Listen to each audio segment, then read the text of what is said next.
Let's talk about the poverty level now. Of course, this is a shifting number depending on what year. So I'm using Newman's stats from a second edition. When the third comes out, the numbers will change. The best thing to do here is to gander over to the Census Bureau, and probably the easiest thing to get there is to search for the Census Bureau, get on their website, and type in the word poverty. Go ahead, pause the video, give it a try. What you should find is that on the right side of the screen, you get lots of interesting facts about the general population.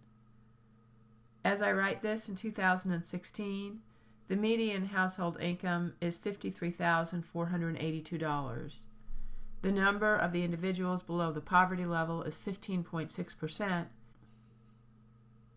And then when I search further, I had to go to another publication by the Census Bureau to find this. I find a statement that, as defined by the Office of Management and Budget and updated for inflation using the Consumer Price Index, the weighted average poverty threshold for a family of 4 in 2014 was $24,230. So obviously the number that I refer to in the second edition is shifting. Think back also to the MIT website I directed you to earlier. Poverty is relative to location. The cost of living is different in different regions. But you get the gist here, I think, about the general idea that there is a threshold for poverty, at least in terms of deciding who gets what kind of benefits. Now, I want you to think about what that number means in real terms. Let's just take Newman's old numbers. They're not that far off.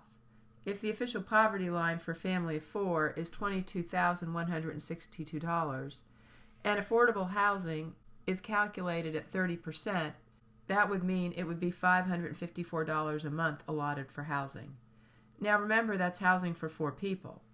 I would want to challenge the idea that you can find safe, affordable housing for a family of 4 for that amount. Let's say you're at the poverty level, and that would qualify you at least for some government assistance for your family. So you might get some food stamps, and to do that, you must meet every 3 months to see if an allotment must be adjusted. The point that I want to make here is that it can be difficult to access these kinds of benefits, and how do you work through these logistics and keep your job as well? Another aspect of poverty is the working poor. That 2/3 of low-income people work, often long hours, sometimes more than one job.